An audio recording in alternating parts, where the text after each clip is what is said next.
11월 9일 화요일 새벽 예배를 이제 시작하겠습니다. 우리 다 같이 사도신경을 고백합니다.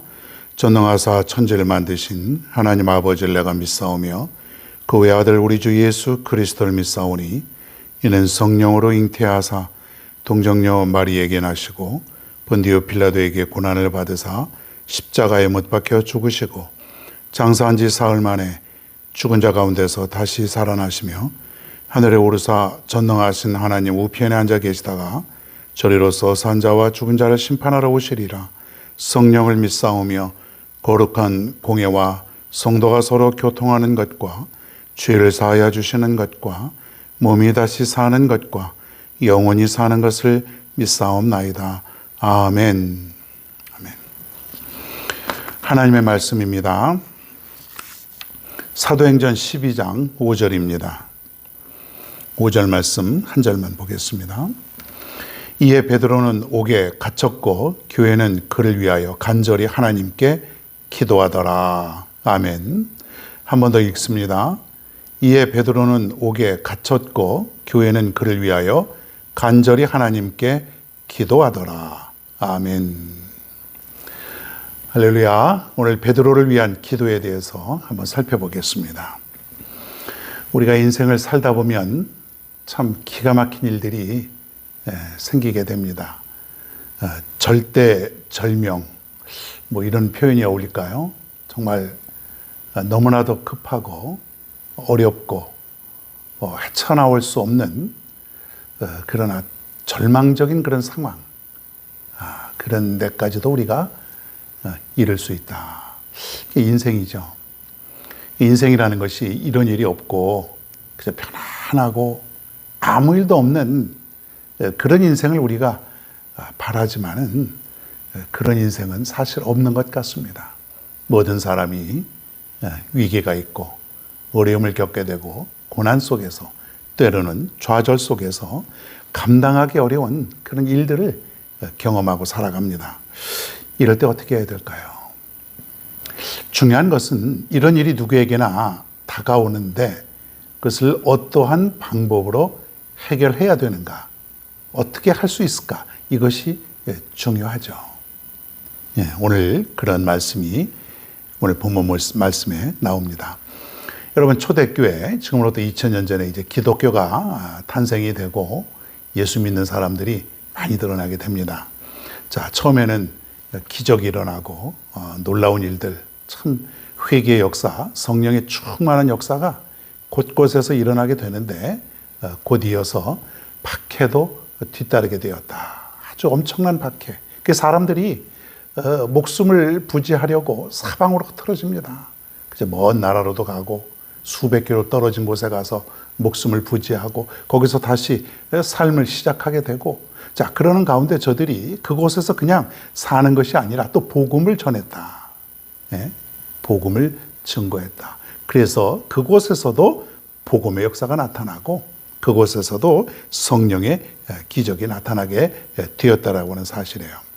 박해가 더해지자 이제 본격적으로 이제 헤롯은 어떤 그 사도들, 위대한 그런 일꾼들을 좀 잡아다가 처형하고, 그렇기 때문에 지난번 시간에 보면 우리 야고보 사도, 예수님의 제자 중에 요한의 형제 야고보가 칼로 순교를 당하게 됩니다. 그리고 또 다시 헤롯은 베드로를 감옥에다가 가두게 됩니다. 이전에도 한번 베드로를 감옥에 가두었더니 하나님께서 베드로를 살려주셨지 않습니까? 옥문이 열리게 되고, 그래서 이번에는 아주 단단히 두 명을 베드로 왼쪽 오른쪽에 쇠사슬로 함께 묶어서 함께 감옥에다 가두게 됩니다. 그러니 그 사람들이 양옆에 쇠사슬로 묶여 있어서 도망도 갈 수 없고 바깥에는 간수가 여러 명이 지키고 있었다는 것이에요. 자, 지금 초대교회가 비상시국입니다. 지금 야고보 사도를 잃어버리고 이제 베드로마저도 감옥에 갇힌 그런 상태 아닙니까? 곧 이제 날이 밝는 대로 베드로 사도도 잘못하면 이제 순교를 당하게 되는 것이에요. 죽임을 당하는 것이에요. 그래서 저들은 더 이상 이러고만 있을 수 없었던 것이에요. 아주 위기이기 때문에 저들이 이 비상시국에 최선을 다한 그 모습은 과연 무엇이었는가? 저들이 어떤 방법으로 이 어려운 이런 위기를 극복해 나갔는가? 오늘 우리 삶 속에도 이런 위기일 때에 저 옛날 초대교회에 있었던 수많은 그런 믿음의 식구들이 어떠한 방법으로 이 문제를 해결해 가는가를 살펴보아야 될 것입니다. 5절을 다시 한번 보겠습니다. 이에 베드로는 옥에 갇혔고 교회는 그를 위하여 간절히 하나님께 기도하더라 그랬습니다. 교회가 어떻게 했다고요? 교회가 베드로를 위해서 지금 기도를 시작하고 있습니다. 여기서 이 교회는 모 교회인 예루살렘 교회뿐만이 아니라 안디옥 교회 또 뭐 사방에 흩어진 수많은 교회들이 다 지금 합심해서 베드로 사도가 옥에서 나올 수 있도록 풀려날 수 있도록 지금 열심히 기도하고 있다고 하는 것입니다. 바로 저들이 초대교회 성도들이 베드로를 위해서 이 위기 상황에서 저들이 했던 방법은 어떤 물리적인 힘이 아닙니다. 어떤 유력한 사람을 찾아가서 그 사람에게 꺼내달라고 요청하는 것도 아닙니다. 온 교회가, 온 성도들이 지금 모여서 합심해서 기도하고 있는 모습을 보게 됩니다. 그렇습니다. 삶의 위기에서 정말로 절체절명의 위기 속에서 우리가 할 수 있는 유일한 방법, 가장 확실하고 가장 우리가 할 수 있는 방법은 기도라고 하는 사실이에요. 여러분이 기도의 능력과 기도의 힘을 믿으시길 바랍니다. 기도는 나에게 있어서 하나님의 능력을 끌어오는 힘이죠. 그러니까 기도하는 사람은 하나님의 능력을 끌어올 수 있는 가장 강력한 힘을 가지고 있다고 하는 것이에요. 내가 기도할 때 하나님이 움직이신다고 하는 사실이죠. 내가 기도할 때에 성령의 역사가 나타나게 된다는 것입니다. 그래서 예수님도 합심기도의 중요성을 이렇게 가르쳐 주셨습니다. 마태복음 18장 19절에 있는 말씀인데요. 진실로 다시 너희에게 이르노니 너희 중에 두 사람이 땅에서 합심하여 무엇이든지 구하면 하늘에 계신 내 아버지께서 그들을 위하여 이루게 하시니라. 여러분, 합심하여 기도하면 하나님께서 이루어 주신다고 하는 말이에요. 그래서 여러분들이 힘들고 어렵고 기도 제목이 있지 않습니까? 정말 여러분 여러 가지로 인생을 살다 보면 많은 위기 속에 있을 때에 자꾸 사람들에게 기도의 요청을 하십시오. 목사님 기도해 주십시오. 권사님 기도해 주십시오. 장로님 나 좀 위해서 기도해 주십시오. 형제님 나를 위해서 기도해 주십시오. 내가 지금 이런 어려운 일이 있습니다. 근데 사람들은 이런 일이 있을 때 자꾸 숨기고 싶어 해요. 사람들이 이거 알면은 어떡하나. 괜히 내가 부끄럽고 나 이거 알리고 싶지 않아. 이 문제는 그냥 내 스스로 해결하면 되지. 어떻게 되겠지. 사람은 이런 마음이 있어요. 근데 그럴 필요가 없어요, 여러분. 믿음의 식구들은 그런 비난하거나 흉을 보거나 어떻게 하거나 그러지 않는 것이죠. 그러니까 자꾸 여러분 믿음의 형제들에게 기도를 요청하는 거예요. 내가 지금 이것 때문에 너무 어렵습니다. 힘듭니다. 내가 못 살겠습니다. 나를 좀 도와주십시오. 나를 도와주는 것은 나를 위해서 기도해 주는 것입니다. 하나님께 간절히 좀 기도해 주십시오. 이걸 요청하는 거예요. 그게 힘이죠. 그게 능력이죠, 여러분. 사람의 힘이 얼마나 많겠습니까? 뭐가 클까요? 무슨 도움이 사람에게 얼마만큼 있을까요? 물론 약간의 도움이 있지요. 예? 그러나 궁극적인 힘은, 궁극적인 도움은 하나님에게서 나온다고 하는 사실이에요. 서로 관심을 가지고 우리 모두가 기도해 주시길 바랍니다. 사업이 안 되면 그 사업을 위해서 같이 기도하는 것이고, 건강이 안 좋으면 그 건강을 위해서 기도하는 것이고, 그리고 마음이 외롭고 우울하고 쓸쓸하고 정말로 마음 둘 곳이 없을 그런 사람에게는 같이 함께 하나님이 위로해 주시기를 간절히 기도하는 거죠, 여러분. 우리 모두 기도의 동역자가 되십시다. 여러분, 가장 강력한 힘, 가장 중요한 것, 여러분, 그런 기도가 우리에게 있기를 바랍니다. 5절에 또 보니까 간절히 하나님께 기도하더라. 간절히. 기도도 그냥 하나님이 해주시면 좋고 아니면 말고식이 아니라 간절히, 정말 간절히 뭐예요? 절실한 거죠, 절실하고. 원래 간절이라는 것은 이 창자가 끊어질 정도로 너무 절실하게, 너무 간절한 마음으로. 이제 야고보 사도도 우린 이렇습니다. 베드로 사도마저도 우리가 이러면 안 됩니다. 하나님, 베드로를 살려주십시오. 베드로는 죽으면 안 됩니다. 살려주십시오. 감옥에서 나올 수 있도록 하나님께서 꼭 기도를 이루어 주십시오. 예?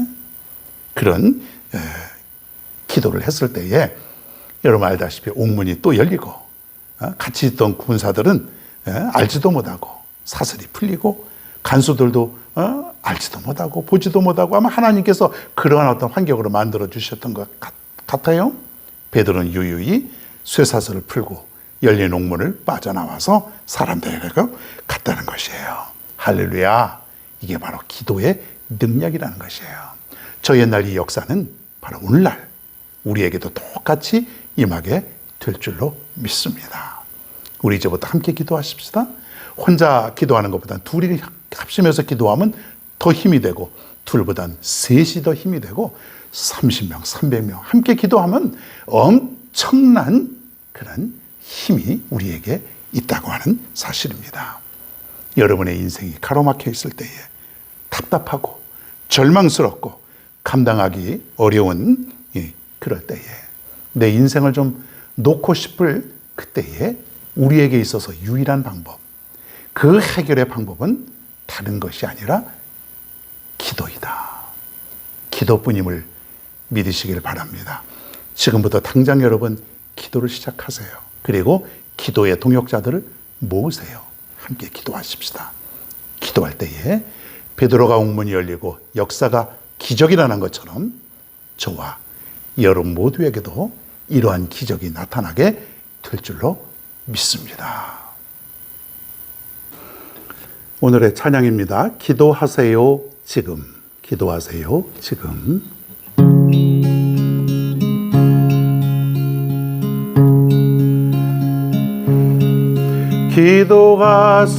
기도하세요 지금. 아직 포기하지 마세요. 주님 앞에 무릎 꿇고 겸손하게 기도해 보세요. 내 앞길 가로막는 장애물이 있다 해도 걱정하지 마세요. 돌아서지 마세요. 슬픔도 고통도 괴로움도 기도로 이겨낼 수 있잖아요. 기도하세요. 기도하세요. 주님은 당신 편입니다. 기도하세요 지금. 아직 포기하지 마세요. 주님 앞에 무릎 꿇고 간절하게 기도해 보세요. 하늘이 무너져도 절망하지 마세요. 주님 의지하세요. 믿음을 가지세요. 슬픔도 고통도 괴로움도 기도로 이겨낼 수 있잖아요. 기도하세요. 기도하세요. 주님은 당신 편입니다. 기도하세요. 기도하세요. 주님은 당신 편입니다.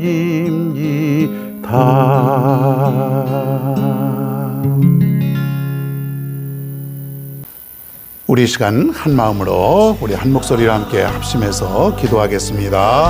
할렐루야. 고맙고 감사하신 아버지 하나님, 오늘 특별히 합심 기도의 위력과 큰 힘에 대해서 말씀을 들었습니다. 우리가 서로 기도할 수 있도록 인도하여 주시옵소서. 내가 다른 사람을 위해서 기도하고, 내가 또 누군가를 위해서 기도하고, 또 누군가에게 기도의 어떤 동역자가 되고, 이러한 서로 기도해 줄 수 있는 그런 믿음의 식구들이 다 될 수 있도록 우리 하나님 인도하여 주시옵소서.